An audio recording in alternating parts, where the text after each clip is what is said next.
Hola, esto es Obvio Microbio, el podcast donde hablamos sobre microorganismos. El capítulo de hoy, discutiendo con pesos pesados. Vacunas contra el COVID, una luz al final del túnel con Luis Jorge Hernández y John Mario González.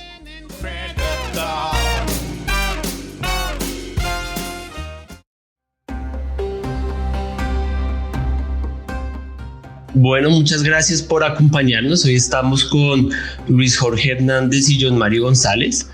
Ellos dos son médicos, han trabajado todo este tiempo en temas de COVID.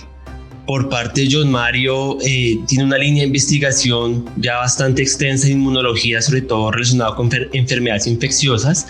Y en el caso de Luis Jorge, ha trabajado mucho en temas de salud pública. Entonces son dos súper invitados que nos van a mostrar un montón de cosas sobre el COVID, que por más que ya llevemos más de un año con esta pandemia, pues nunca deja de haber temas que querramos revisar. Entonces a los dos, muchísimas gracias y bienvenidos, doctor John Mario y doctor Luis Jorge. Primero que todo, ¿cómo están? Bueno, arranco. Muchas gracias Santiago y Juan Camilo por la invitación a este podcast de Obvio Microbio. Y pues como todos los colombianos, pues un poquito preocupados por la situación actual, pero digamos que para adelante. Luis Jorge, buenos días. Buenos días, gracias a Santiago y a Juan Carlos por la invitación a este espacio de Obvio Microbio y esta comunicación con la comunidad, con la ciudadanía. Este diálogo es bien importante en estos momentos. Gracias. Bueno, entonces iniciemos. Nosotros queríamos empezar hablando sobre los nuevos anuncios que se están dando por parte del gobierno, sobre todo lo que se propone aquí en Bogotá, que es una de las ciudades que siempre ha marcado la tendencia en números altos de contagio y de muertes, lastimosamente. Y es que ya se pretende empezar a abrir sectores económicos. Yo, por ejemplo, en lo personal siempre he sido, me he declarado opositor de las cuarentenas tan restringidas y tan extensas, como que esa pedagogía de la prohibición a mí me parece que no es útil. Pero con tanto contagio hoy en día, estas medidas realmente pueden acelerar las cosas o ya estamos en un punto de no retorno. No sé, Luis Jorge, que tenga al respecto, de pronto, que maneja los temas de salud pública desde hace mucho tiempo. Bueno, el virus no se va a ir, hay que aprender a vivir con el virus. El virus llegó para quedarse, entonces no podemos estar encerrados toda la vida. Entonces las medidas de flexibilización están bien, ya las cuarentenas no tienen mayor impacto y ni los toques de queda. A veces tienen el efecto contrario, porque fíjense que como había los toques de queda a las 8 de la noche, ya de las 5 de la tarde había aglomeración en Transmilenio o en el metro en Medellín. Y las cuarentenas no se cumplen porque el 80% de la población es informal, tiene que vivir del rebusque. Entonces, mejor acciones que sirvan. ¿Qué sirve en este momento? El autocuidado, tapabocas, distancia física, lavado de manos, espacios al aire libre, no encerrarnos. Entonces, vamos hacia esa nueva normalidad, que es aprender a vivir con el virus y aumentar la vacunación. Pero el virus no se va a ir, hay que ya convivir con el virus, pero con medidas de bioseguridad. Sí, porque digamos que dentro de esa nueva normalidad que se está buscando está el tema de que los niños vuelvan al colegio, de que las universidades abran sus puertas nuevamente a los estudiantes, pero a muchos padres y a la población en general les preocupa mucho el tema sobre todo de los niños en el colegio. Realmente, ¿cuál puede ser el riesgo de abrir los colegios, John Mario, si pues sabemos que los niños normalmente no se enferman en gravedad por COVID-19? Sí, yo debo dejar en parte la respuesta de Luis Jorge, pero quiero comentar algo. Conversando con él con respecto a la positividad de las pruebas, tenemos que estas semanas hemos tenido positividad en pruebas tan alta como el 40%. Eso quiere decir que enviar la gente a la casa es las personas que conviven se van a infectar y el fenómeno que está ocurriendo es que la gente se está infectando en la casa. Y eso lo conecto con los estudiantes. Es claramente la población de menos riesgo de sufrir enfermedad severa hospitalización y fallecimiento son los menores de edad, los menores de 18 años, aunque ocurre, y en casos excepcionales que presentan algunas enfermedades asociadas. Sin embargo, estas personas están expuestas y después vuelven a la casa, o sea que es muy importante en esa reapertura que las personas que tienen factores de riesgo y que tienen niños en edad escolar, pues hay que tomar ciertas medidas de precaución. Pero definitivamente el consenso de los especialistas es mayor el riesgo en el desarrollo, el neurodesarrollo y otras funciones cognitivas que son importantes, menor probablemente menor que el riesgo de infección. Sin embargo, hay que tener en cuenta son los convivientes. Sí, o sea, por plantear un ejemplo de lo que usted menciona, voy a poner un ejemplo personal. Por ejemplo, aquí en mi familia, nosotros tenemos Martina, que es mi pseudo hija. Ella vive con mi abuelita y la decisión que tomó su mamá fue no mandarla al colegio hasta que mi abuelita estuviera vacunada, hubieran pasado los 20 días después de la segunda dosis. Ese tipo de estrategias son las que deberían tomar las familias dependiendo de su contexto. Sí, exactamente. Ese me parece muy buen ejemplo. No solo por la edad, sino por presencia de enfermedades asociadas como la hipertensión, la diabetes, que hacen las personas más susceptibles. Entonces, siempre para mí hay unas discusiones que son más individuales que generalizadas, como el ejemplo que das, que hasta que la abuela no esté vacunada, pues no permitir que los niños tengan una actividad directa en el colegio. Y también tiene que ser una actividad escalonada o intermitente para poder también reintroducir e ir evaluando permanentemente el estado y la evolución de la transmisión del virus y la enfermedad en cada región. Como van a oírnos mencionar mucho tiempo, hablamos de la pandemia, hablamos de los números locales o los números nacionales, pero esto es una cosa regional. Las cifras van cambiando, suben o bajan dependiendo de las regiones. Claro, porque... Sí, Luis Jorge. No, lo que dice Joan Mario, digamos... un niño o una niña está más seguro en el colegio, en el jardín infantil que en la casa. Los jardines, los colegios han hecho protocolos, han hecho aforos, han hecho evaluaciones de ventilación. En este momento es más importante un espacio bien ventilado que la limpieza de las superficies, por ejemplo. Entonces, un espacio escolar o en la universidad son espacios seguros. Hay que darle esa confianza a las personas. Entonces, pueden hacer ya alternancia, pueden integrarse al jardín, al colegio, a la universidad. ¿Que van a ver que pueden presentarse brotes? Sí, se pueden presentar. Y ya los ha habido. Ya hay forma de intervenir en sus brotes, de hacer contención, pero el riesgo es mínimo. Los niños se han afectado mucho por el encierro. Los adolescentes se han afectado en su salud mental, en su salud física. Es la población más afectada por esta pandemia, Santiago, Juan Carlos. Entonces, ya es hora de volver a la escolaridad con medidas bioseguras, pero ya están los protocolos. Tenemos problemas en los colegios públicos porque los sindicatos de FECODE no quieren. Entonces, decía la ministra de Educación, solo el 13% de los estudiantes se ha afectado, se ha reintegrado. Y en el país ha habido más de 200.000 deserciones escolares. Es una tragedia, una deserción escolar. Entonces, es un problema social muy grande al que nos estamos enfrentando. Ya es hora de volver a la presencialidad.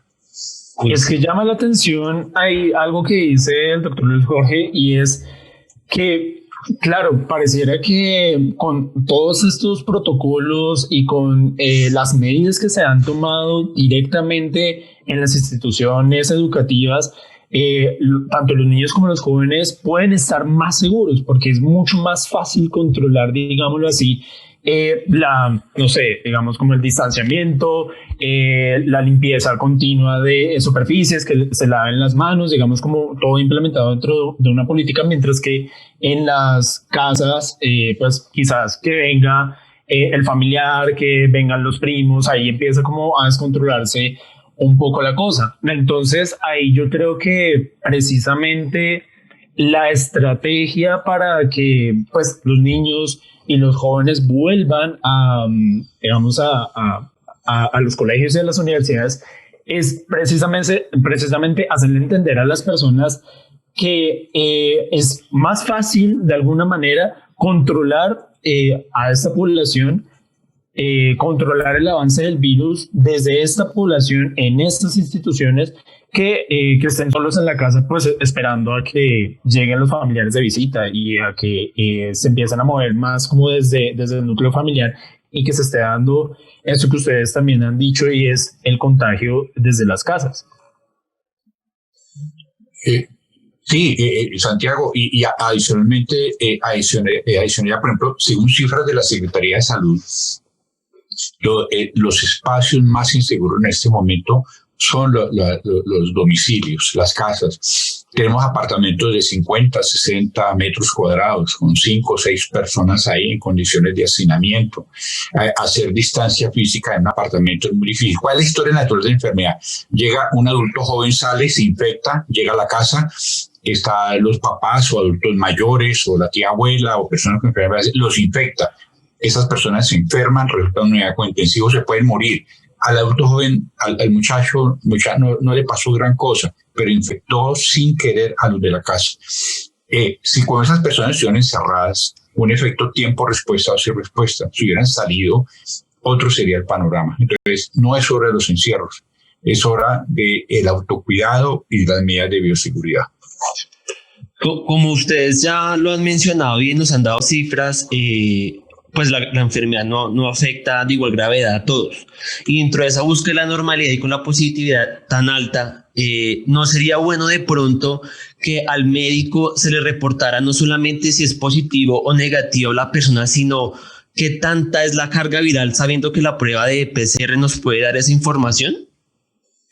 Bueno, yo creo, eso es complejo porque muchas veces la carga viral no es el reflejo de la enfermedad, aunque sabemos que las personas más enfermas pueden tener una carga viral mayor, o sobre todo, por ejemplo, en los casos que se presentan estas variantes, la variante de Brasil y la variante del Reino Unido que están en Colombia, dan cargas mayores.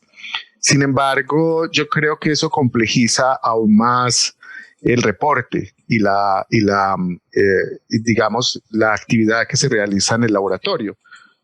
Yo a veces miro esas cifras cuando me mandan, porque no todos los reportes llegan con los valores, con el corte, como se llama en la prueba de RT-PCR, que es el CT. Yo lo miro y trato de explicar a la gente, pero yo creo que dar la carga viral volvería un poco más compleja la actividad del laboratorio, que ya está saturada de por sí.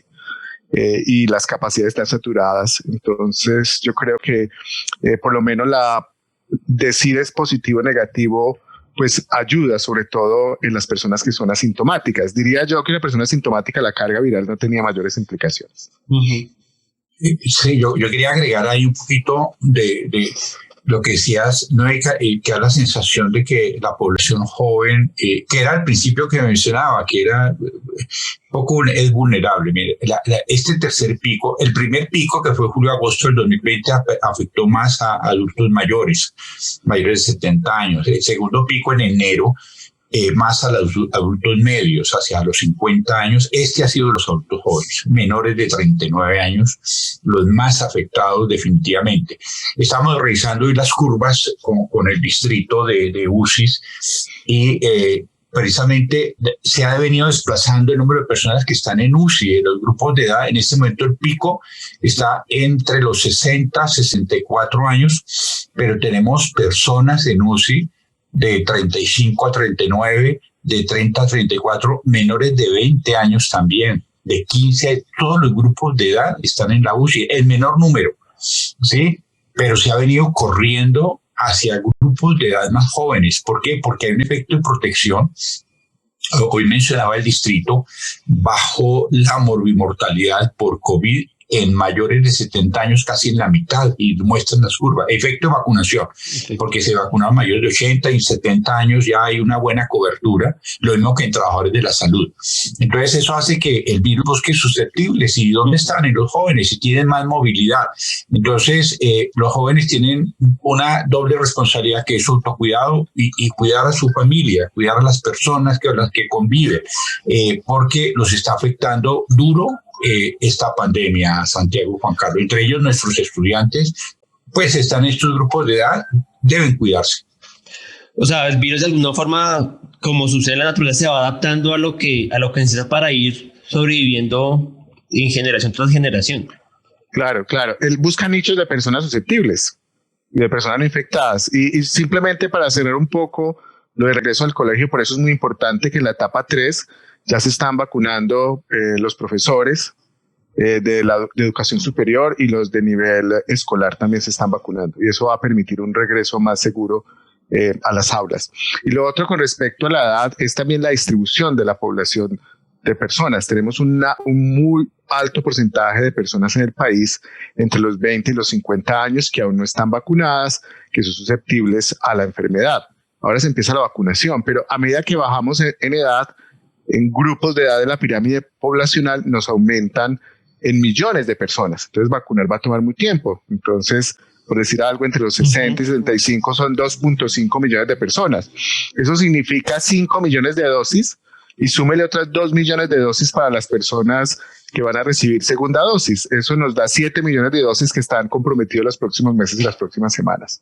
Entonces, la vacunación es una buena noticia, pero la vacunación sola, sin el cuidado, el autocuidado, no va a tener un efecto marcado, y eso es lo que estamos viendo en este momento.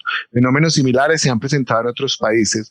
Nos relajamos con las medidas, nos relajamos después de las vacunas y claramente la población está fatigada, pero yo siempre he dicho que uno puede vivir con el virus, tiene que adaptarse. Hemos vivido con virus que han causado graves problemas, convivimos con ello. Ejemplo, el virus de la influenza, que sigue causando enfermos y muertos, hay vacunas, pero podemos convivir con ellos y vamos a tener que aprender a convivir con el SARS-CoV-2 y el COVID-19. Sí, agregaría también a eso, digamos, que es un tema que hoy el profesor John Mario tiene más experticia, la circulación de las variantes, ¿no? Porque hoy el Instituto Nacional de Salud mencionó la circulación de la llamada variante andina, ¿sí? Que es una variante que está circulando, dice el instituto, en Boyacá, en el Valle del Cauca, muy seguramente está en Bogotá también, ¿no? Esta variante andina, y que está asociada a aumento de casos de Chile y Perú. Bueno, entonces ya está la variante inglesa, la brasilera, la andina, pueden haber otras, son más transmisibles. Entonces, a veces nos dicen, no, es que no son más letales, o sea, no es más mortalidad, pero es más transmisibles, proporcionalmente más casos, más enfermos, más complicaciones, más gente en la UCI, más mortalidad. Eso es así. Entonces, acelerar la vacunación, pero estas variantes, o sea, el virus no descansa. Sí, el virus nos vacuna a la brava. Es mejor la vacuna creada por el hombre a la vacunación a la brava del virus. Me quedo con eso que dice Luis Jorge, que el virus nos vacuna a la brava. O sea, tenemos ahorita una situación que es población vacunada y un alto número de contagios diarios. ¿Será que con toda esta situación social en Colombia, en particular que tenemos tantas protestas y aglomeraciones casi todos los días, vamos a llegar a la inmunidad de rebaño más rápido y la presión sobre la vacunación de la gente que estaba en la última etapa ya va a ser menos? Bueno, en realidad llegar a una inmunidad de rebaño y tener unos números todavía es algo matemático idealístico. Porque en algunas enfermedades la inmunidad de rebaño es un concepto de inmunología donde nació principalmente por las vacunas de virus vivos atenuados, que son los virus que se replican y que nosotros podemos transmitir a otras personas. En el caso de los virus que no se replican, que son la mayoría de vacunas que tenemos para COVID-19, y además la presencia de variantes hace que sea en algún momento más difícil tener un tiempo exacto, un porcentaje poblacional para la llamada inmunidad colectiva o de rebaño. Y yo creo que esa es una esperanza, pero yo creo que nosotros no podemos poner, digamos, el objetivo en que cuando llegamos al 70 y listo, sumados a las protestas. Lo que hemos visto es que este pico ha sido sostenido desde que inició. Tuvimos el pico, arrancó durante Semana Santa, se empeoró durante las 2 semanas posteriores a Semana Santa, y el pico, y esto sigue latente, en una meseta con alta mortalidad, en alto número de casos. Ya vamos a completar casi 2 meses desde, hablamos de 6 semanas, 7 semanas con este pico. Pero yo no creo que debamos alentar, digamos, a que nos infectemos, para que alcancemos la inmunidad colectiva. Esto fue lo que hizo Suecia, y todos sabemos que los resultados de Suecia no fueron los mejores del mundo cuando le apostó a la inmunidad colectiva. Y es que claro, ahí digamos, parte de la estrategia de la vacunación es precisamente no alcanzar esa inmunidad de rebaño como a la brava, como decían ahorita, porque claro, cuando no hay vacunación, lo que además digamos de la inmunidad, lo que además podría estar pasando es que le estamos dando el chance de precisamente adaptarse, de precisamente que se generen nuevas variantes y que en algún momento pueda incluso darse como este escenario de haber variantes que la inmunización con la vacuna pues no los cubre muy bien. Entonces creo que hace parte de esa estrategia de avanzar rapidísimo en la vacunación para que eso precisamente no se dé. ¿O ustedes qué piensan en ese caso? Claro, yo creo que uno de los objetivos de la vacunación por ahora es la protección individual. Ahorita hablamos que por eso se empieza con las personas más susceptibles. Primero, queremos disminuir el número de personas que se enferman severamente, el número de personas que llegan a la unidad de cuidado intensivo, el número que fallece. Ese es el objetivo principal. La efectividad de la vacuna se puede medir si por ahora no estamos tan preocupados con que evite el contagio o que cambie los síntomas leves de las personas, sino que proteja a las personas de enfermedad severa. El objetivo fundamental de la vacunación es hacerlo a muchas personas y rápidamente, para tratar entonces de encerrar y evitar lo que dices de que circule rápidamente y aparezcan nuevas variantes. Y simplemente con respecto a las variantes, la pregunta de siempre es: ¿las vacunas que existen hasta el momento funcionan contra las variantes? La respuesta es sí. Contra, digamos, los estudios con las 3 vacunas que hay en Colombia, ARN mensajero, vector de adenovirus y el virus muerto inactivado, los estudios in vitro en vivo han demostrado que son eficientes contra las variantes de Brasil, Reino Unido y otras. Y la mayoría de los estudios demuestran que hay una disminución frente a la variante surafricana, que no son tan eficientes. Sin embargo, que esta es una de las cosas que debe quedar clara, hablamos de solamente de una parte de la evaluación de la respuesta inmune, que son los anticuerpos, porque tenemos la segunda parte, que son las células, que son los linfocitos T, y se ha demostrado que las variables afectan menos la respuesta con la respuesta mediada por los linfocitos T. Sí, hay agregaría también Santiago, Juan Carlos y todos los que nos escuchan que es importante acelerar la vacunación, ¿sí? Porque de ganarle la carrera a esa vacunación salvaje que nos hace el virus y evitar que haga nuevos variantes, luego linajes, hay que acelerarle. Colombia debería estar aplicando entre 200 250 mil vacunas, dosis al día. Se ha llegado máximo hasta 180, 185, pero falta, y a veces hay mucho anuncio, ¿no? Entonces el gobierno genera expectativas en la gente, ¿no? Que fase 3, que hoy están yendo mayores de 55 años, pero la gente va y no está en la base de datos, no está planillado, no nos han llegado las vacunas. Entonces no se puede manejar a punta de anuncios porque se pierde credibilidad. Es necesario mejorar el acceso a las vacunas, es necesario disminuir barreras. Y Colombia es el único país que hay que hacer una resolución ministerial para cada caja de vacunas que llegue. Hay vacunas almacenadas, con decirles, hay miles de vacunas almacenadas que no se han distribuido ni se están aplicando porque la gente no está en la base de datos. Hay que vacunarlos a todos. Entonces, disminuir barreras de acceso, mejorar la oportunidad de vacunación es prioritario en este momento. Sí, hay algo que llama la atención y es precisamente esa demora que la hemos visto desde que iniciaron todos los demás países, todo el mundo a vacunar.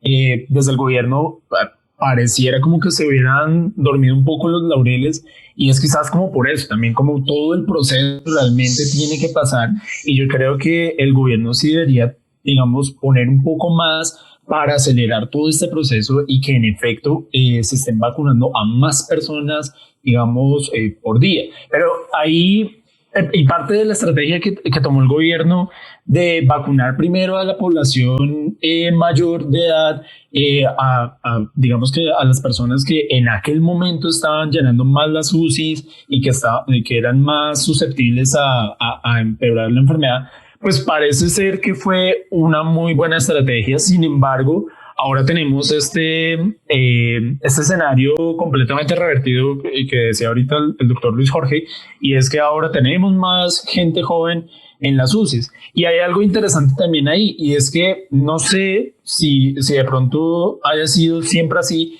pero la tasa de contagio entre personas jóvenes pues siempre ha sido bastante alta. Entonces ahí uno, por ejemplo, podría preguntarse, bueno, la estrategia que se tomó acá en el país y que además ha tomado casi en la mayor parte del mundo versus la estrategia de otros países como la India, que quizás empezaron con esta población joven, digamos ahí como por qué esa diferencia de estrategias y cuál sería, digamos, más relevante o mucho más eficaz teniendo como esta situación que hoy en día tenemos.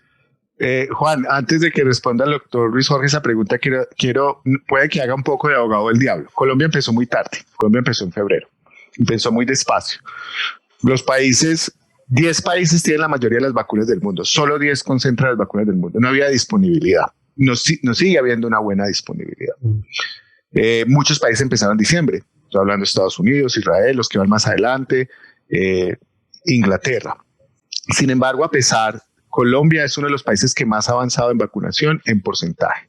Cuando uno la mira a los datos mundiales, estamos por detrás en Sudamérica, estamos por detrás de Chile y de Argentina, pero no estamos en las últimas posiciones. Colombia ha aplicado hasta el momento, al día de hoy, ya cerca de 8 millones de dosis y más del 6% de personas tiene vacunación. No es lo ideal, pero tampoco somos de los peores países del mundo en el proceso de vacunación. Sí, yo estoy de acuerdo. Yo diría ahí también que Colombia inició tarde y empezó las negociaciones hacia octubre, noviembre del año pasado. Chile las empezó inclusive a mitad de año, cuando todavía está la expectativa, y eso produce un cambio bien importante. Ha sido una rebatiña a nivel internacional por una biopolítica de un sálvese quien pueda, ¿sí? Eso nos ha afectado también. Deberíamos tener más.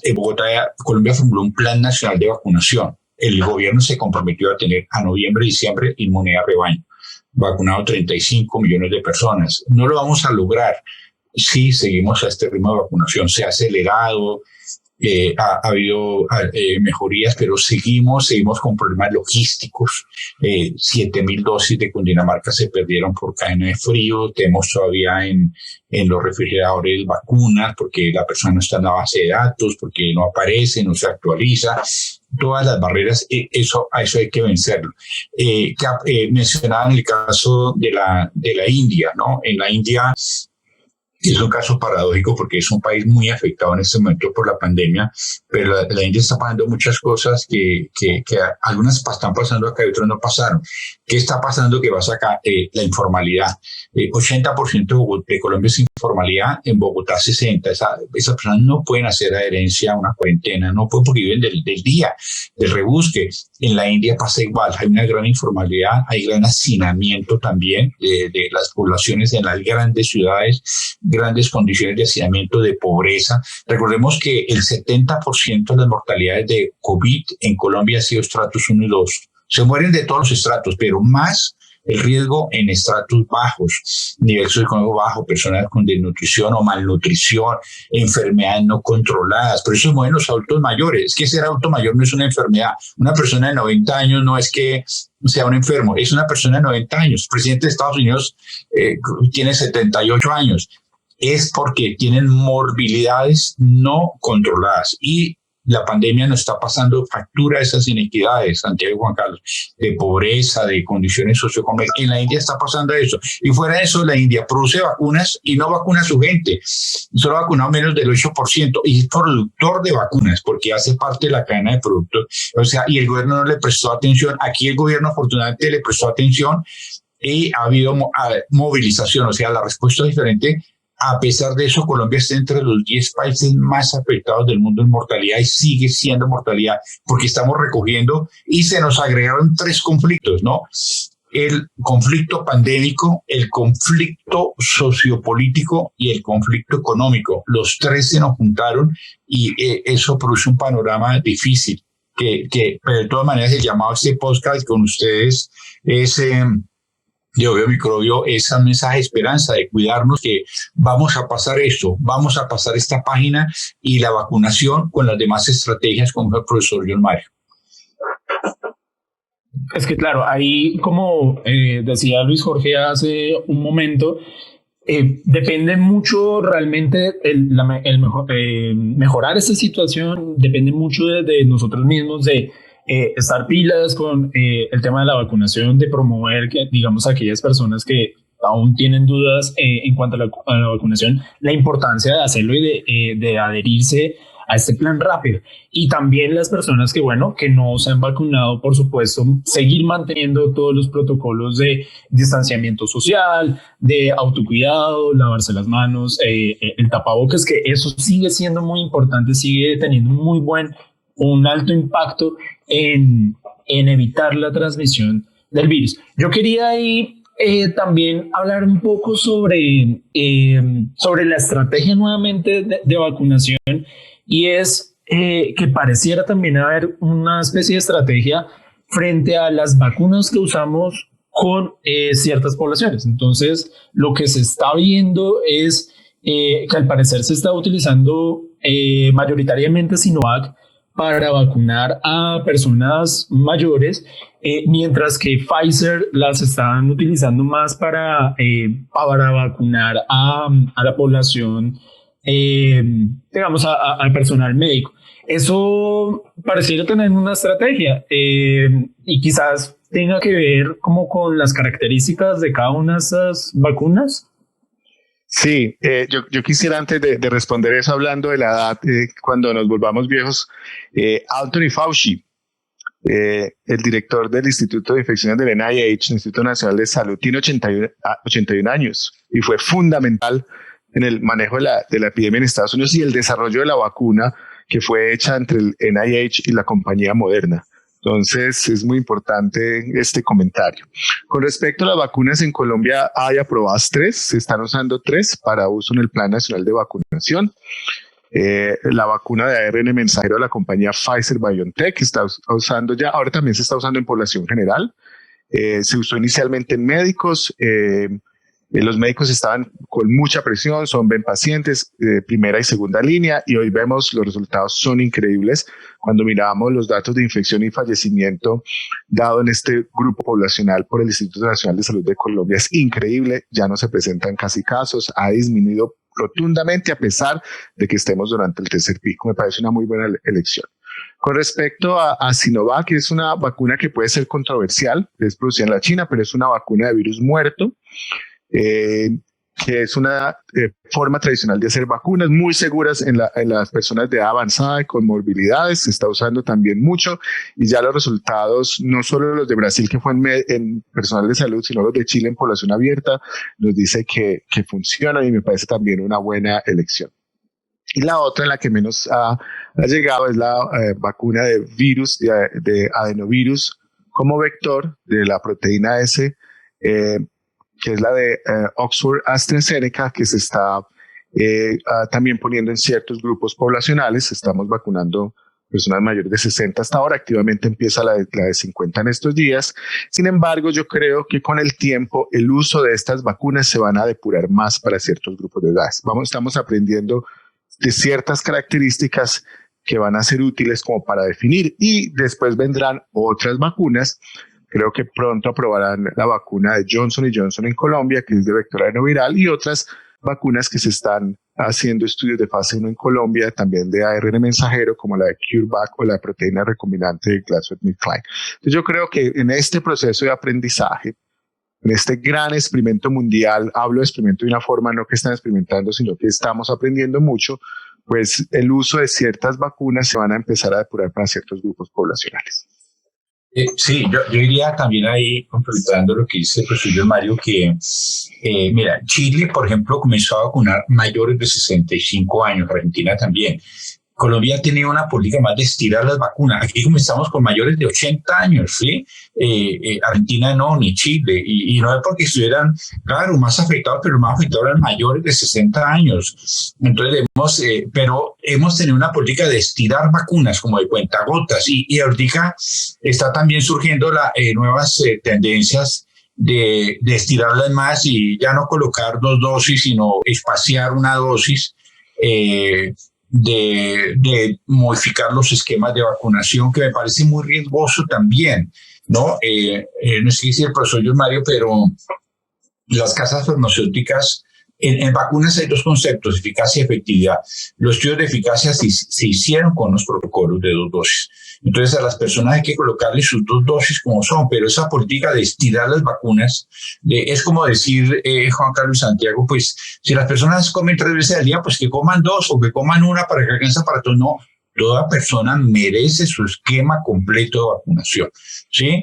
Y el bueno de comprometerse con un plan de recibo y de llegada de vacunas, de distribución, de mejorar el plan de nacional de vacunación, pero colocar los esquemas como están, pero modificar esquemas a mitad, me parece muy riesgoso también para la salud pública. Totalmente de acuerdo. 2 dosis y esquemas tal como fueron definidos en los estudios, si no hay que tener estudios cuando se cambien la dosificación y los tiempos. Ya para ir cerrando, dentro de esa estrategia que planteaba Juan Camilo y que ustedes nos han explicado, está el tema de lo que acaban de mencionar ustedes del tiempo entre las dosis y de la necesidad de una segunda dosis. En mis conocimientos de inmunologías, lo que yo entiendo es que esa primera dosis puede conferir, no sé, digo yo, algo de inmunidad, pero la segunda dosis es realmente necesaria para que sea una inmunidad duradera. ¿Esto aplicaría para todas las vacunas o realmente no funciona así en el caso de esta enfermedad? No, las vacunas en general, hay algunas excepciones. Ustedes han oído que la vacuna de Johnson & Johnson es de 1 dosis. Sin embargo, las características de la vacuna y lo que midieron en la eficacia. La protección de la vacuna de Johnson & Johnson fue en promedio 66% de enfermedad severa a moderada.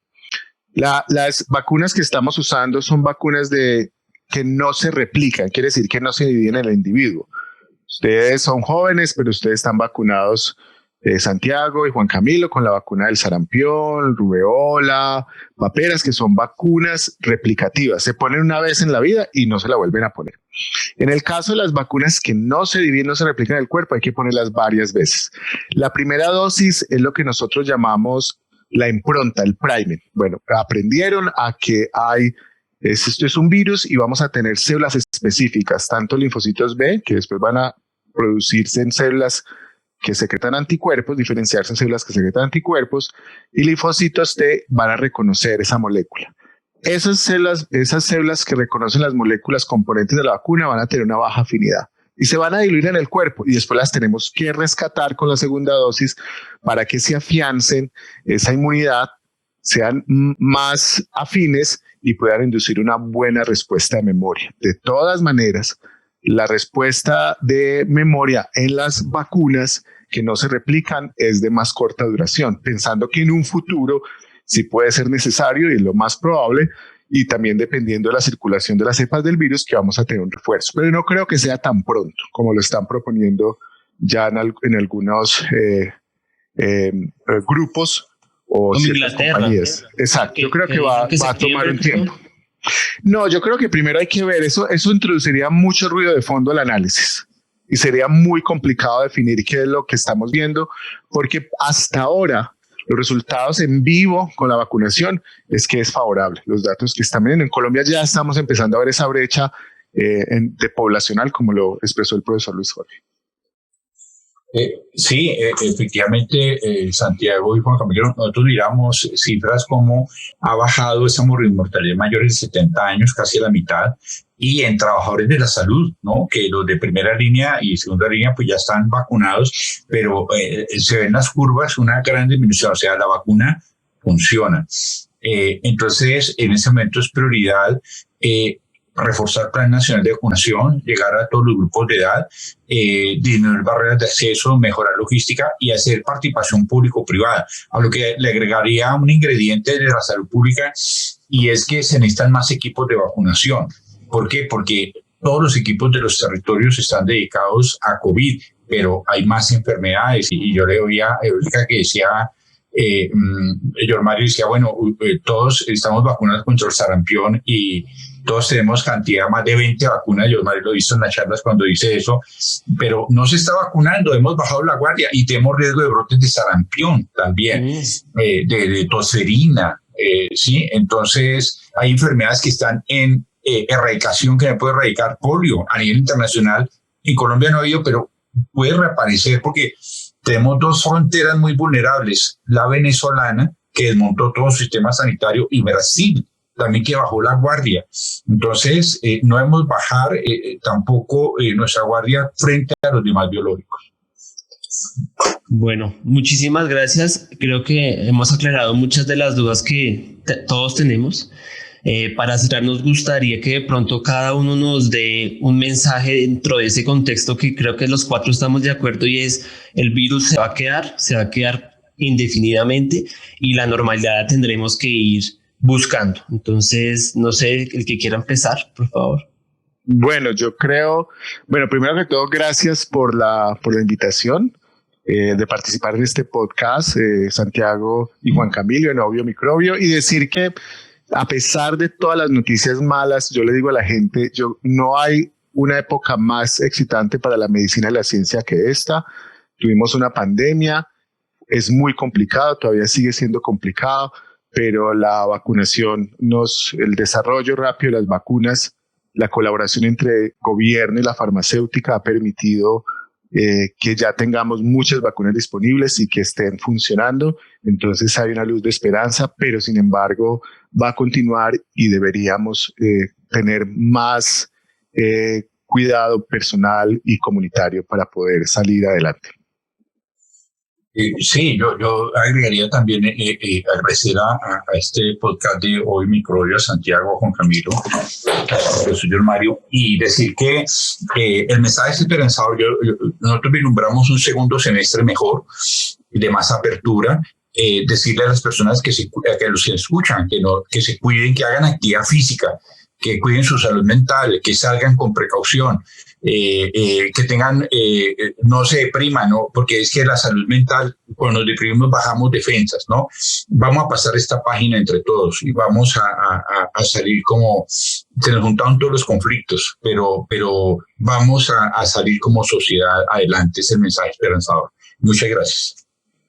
No, muchísimas gracias a ustedes, y indudablemente, como hemos concluido acá, como ustedes dos han concluido acá, estamos en un momento histórico muy grande en términos de la medicina y también de nosotros como humanidad, y quizás llevarnos el mensaje de con estos momentos coyunturales y estos momentos grandes en la historia, siempre, o digamos que uno debería promover es el avance de nosotros como sociedad. Entonces, nuevamente, doctor John Mario y doctor Luis Jorge, muchísimas gracias por habernos aceptado esta invitación. Y pues bueno, de verdad fue un capítulo muy, muy enriquecedor para nosotros, y seguramente también lo va a ser para las personas que nos escuchan.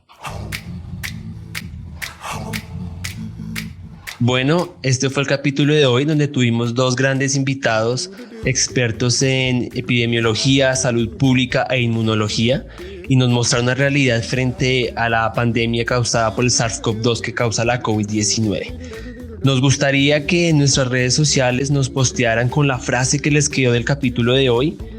Puede ser, por ejemplo, en Twitter con @obiomicrobio21, en Instagram con @obiomicrobio2021. Ahí nos pueden escribir a nuestras historias, taggear su frase, taggearnos a nosotros, o una palabra que les haya llamado la atención de este capítulo. Yo soy Juan Camilo. Yo soy Santiago. Y esto fue Obvio Microbio.